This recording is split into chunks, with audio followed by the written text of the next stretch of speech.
안녕하십니까. 셀 수 있는 무한과 셀 수 없는 무한이라는 주제로 수학2 주제 탐구 보고서를 발표할 2학년 3반 11번 배윤진이라고 합니다.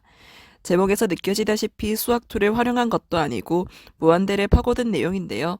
수학2를 하면서 무한대라는 개념이 새롭게 등장하면서 저는 무한대에 대한 여러 가지 의문점과 호기심이 생겼습니다. 그래서 저는 기말고사를 마치고 했던 수학2 포트폴리오 대회에서 무한에 대해서 다뤘었거든요. 힐베르트의 무한 호텔에 대해서 적다가 셀 수 있는 무한과 셀 수 없는 무한에 관한 개념을 접했어요. 분명히 교과서에서 말하는 무한은 수가 아니라 한없이 커지는 상태인데 셀 수 있다 없다를 가를 수가 있나? 라는 근본적인 궁금함이 생겼습니다. 그렇게 의문만 남긴 채로 포트폴리오는 제출을 했고 또다시 과제가 부여됐죠. 사실 처음에는 이 책을 읽으려고 하지 않았습니다. 왜냐하면 포트폴리오 대회를 하면서 무한대를 접했을 때 꽤나 어렵고 추상적이었기 때문입니다. 그래서 다른 책을 고르려고 했는데 책꽂이 같은 층에서 길 위에 수학자를 위한 무한 이야기라는 이름의 책이 떡하니 제 시선을 가로채갔고 저는 그 자리에서 바로 고민도 하지 않고 책을 바꿨습니다. 책 이름에서 드러나듯이 그냥 무한 얘기만 하는 책입니다.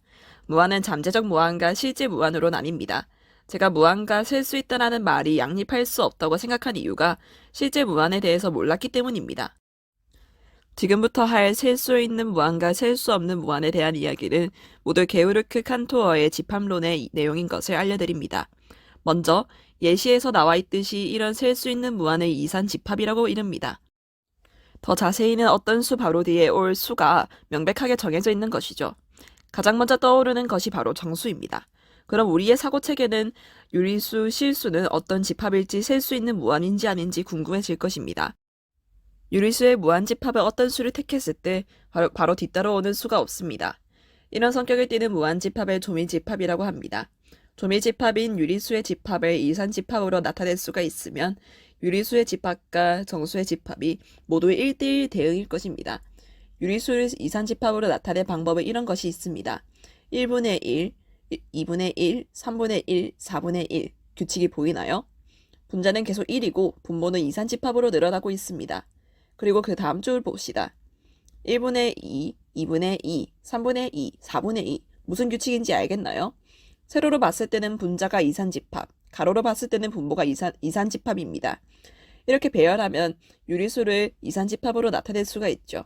앞에서 이산집합을 셀 수 있는 무한이라고 했으니까 유리수는 셀 수 있는 무한이고 유리수의 집합과 정수의 집합이 모두 1대1 대응이고 이런 경우를 동치라고 합니다. 정수가 유리수의 부분집합인데 어떻게 그럴 수가 있냐고요? 왜냐하면 정수와 유리수 모두는 무한하기 때문입니다. 부분집합이 전체 집합과 1대1 대응이 될 수 없다는 것은 유한한 집합에서만 가능한 말이에요. 식으로 증명해 볼까요? 칸토어는 셀 수 있는 무한을 알레프 0이라고 칭했습니다. 알레프 0에 유한수 1을 더해도 여전히 알레프 0은 셀 수 있는 집합이기 때문에 이 식은 성립합니다. 그리고 1 대신 다른 유한수 k도 만족시키고요.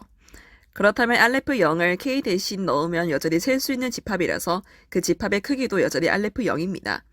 위의 식은 2 곱하기 알레프 0은 알레프 0으로 나타낼 수가 있고 이 대신에 다른 유한수 k를 넣어도 저 식은 성립됩니다.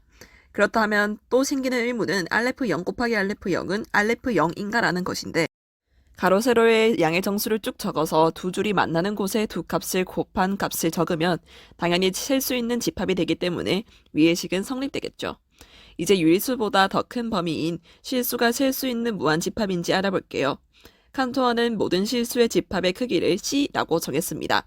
0부터 1까지의 선분에서 이 선분에 있는 수를 모두 무한소수입니다. 여기서 0.1의 유한소수를 0.10000이라는 무한소수로 생각하자고 했어요. 그래서 각 점은 0.A1, A2 해가지고 이때 AN은 0부터 9까지의 자연수입니다. 이제 0과 1 사이에 있는 직선에 있는 모든 실수를 셀 수 있다고 가정해 봅시다. 이 목록에는 0과 1 사이에 있는 모든 실수가 들어있다고 여겨지고 있습니다.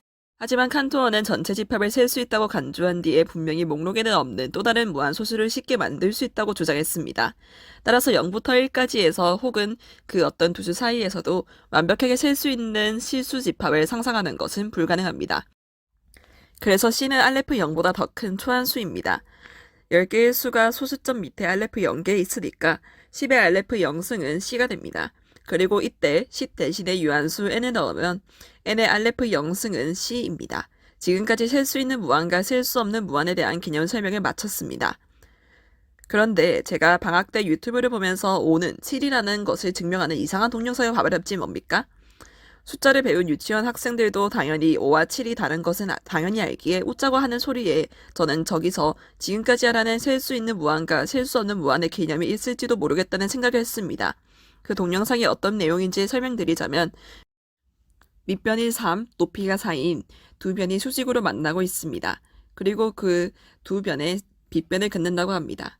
당연히 피타고라스의 정리에 의해서 빗변의 길이는 5인데 문제는 여기서 생깁니다. 그 빗변이 계단 모양으로 되게 직각으로 자른다는 것입니다. 계단 모양으로 잘랐으니까 그 계단들의 밑변의 합은 3이고 높이도 똑같이 4일 것입니다.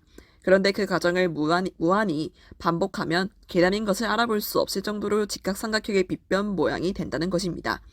밑변이 3이고 높이가 4인 직각삼각형의 빗변의 길이는 5이지만 계단의 밑변과 높이들의 총합이 7이니까 결론은 5는 7이 된다는 것입니다. 그냥 쉽게 생각하면 아무리 빗변을 계단으로 촘촘히 나눈다고 해도 직각으로 이루어진 계단이 매끈한 선분이 될 수 없기에 저건 성립할 수 없다는 것이다 라고 결론을 내리는 거죠. 그렇지만 계단을 만드는 과정을 무한히 반복한다는 것에 저는 초점을 뒀습니다. 빗변을 계단으로 무한히 쪼갠다고 해도 그 계단의 개수는 자연수끼가 될 것입니다. 왜냐하면 개수는 늘 자연수일 수밖에 없으니까요. 그렇게 되면 셀 수 있는 무한인 무수히 많은 자연수로 이루어진 계단의 밑변과 높이의 합은 늘 7일 것입니다.